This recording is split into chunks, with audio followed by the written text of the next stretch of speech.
Great question. I think my superpower or my superpoder in my community is my ability to work with young people.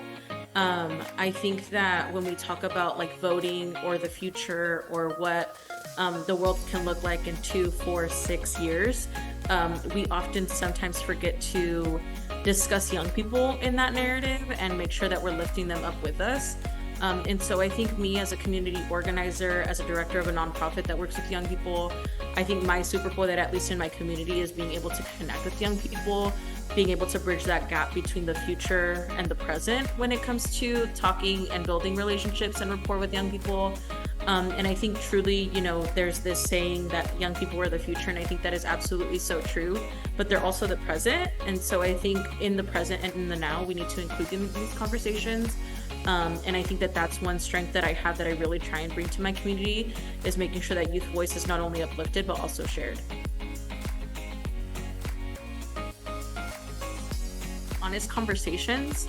And I think that continuing the conversation even when it's uncomfortable, or continuing to talk about it even when you've already talked about certain themes. I think there's this narrative of like, well, I already know that they're going to vote, so we don't need to talk about it. But I think continuously talking and speaking about voting and how important voting is. And for me, it's not just a presidential election, right? It's the person that's going to pick Supreme Court justices. It's local elections, right? City council, school board, anything government related. There's this saying that, everything is political and local politics are so important. And I think that that's one thing that sometimes folks don't have the luxury to pay attention to. And so I think with my family, it's been really important to me as a community organizer and someone that works with young people to really get them to realize that, yes, presidential elections are super, super important, but alongside presidential elections, there are political elections happening all the time in local communities, and those are the ones that are going to impact your daily lives, right, on a more kind of consistent basis. And so I think that's one thing that I've really dedicated myself to this year, is to continuously have conversations with my family, with my network, with my friends, with people that are very engaged in politics and with people that aren't engaged in politics at all, and really focus it on what's at stake in this election, and also focus it on the local aspect, right? That local politics can really transform lives for good and for bad, and it's important to always have your voice heard through the voting process. At work, what we're doing right now is we're working alongside our League of Women Voters here in Fresno County. And we are, as an organization, offering to support some of their efforts with translation from English to Spanish, hosting some presentations on voter rights and voter registration, as well as going to food pantry lines to make sure that we're getting in contact with the folks that need to be voting the most, right, and need their voice to be heard, because they've clearly been severely impacted by the way that the world is working right now.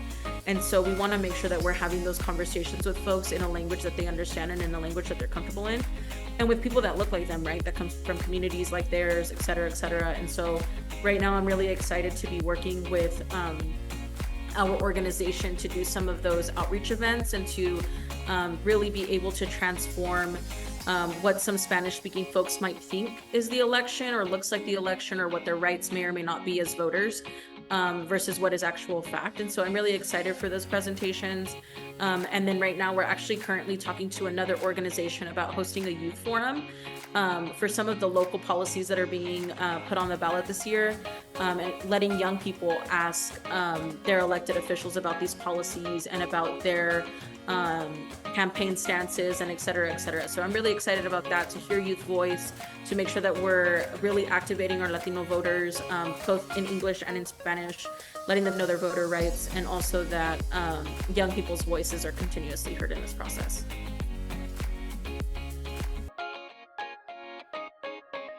I think, as someone that is a first generation Latina, as someone that moved to a different city when I was going to college and kind of never moved back, I didn't have roots in Fresno outside of when I came to college, which is the location that I live in now. And I think the most important thing that I would tell people that are up and coming in this world, or really looking to kind of grow their space here in like local politics, would be I think put your best foot forward, but don't be afraid to be yourself. And I would highly encourage folks to like continue to hold to their values. I think one thing, and I've shared it with my staff and with folks in my organization and just kind of everyone I come into contact with, is that my dad always has had a saying growing up and continuously to this day. He will always say que hay que ser servicial. And so for me, that's something that's always reigned true, right? That's a mantra that I live by. And so I think that if folks can take even just a little bit of that and be of service to one person a day, whether that is in the most smallest act of kindness or if that is really transforming your community, I think those things are felt.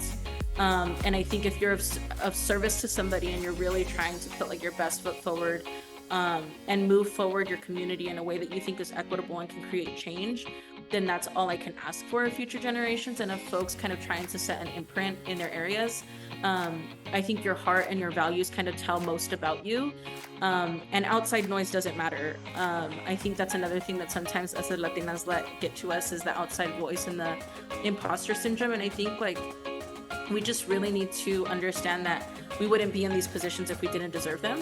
And there's also people in positions like ours that don't deserve them, that just get them because of their access and I think like generational wealth, whatever you define generational wealth as. But I think as Latinas, we have such a power to just be our authentic selves, to put community first, to hold true to your values, and to make sure that you're utilizing your voice for good.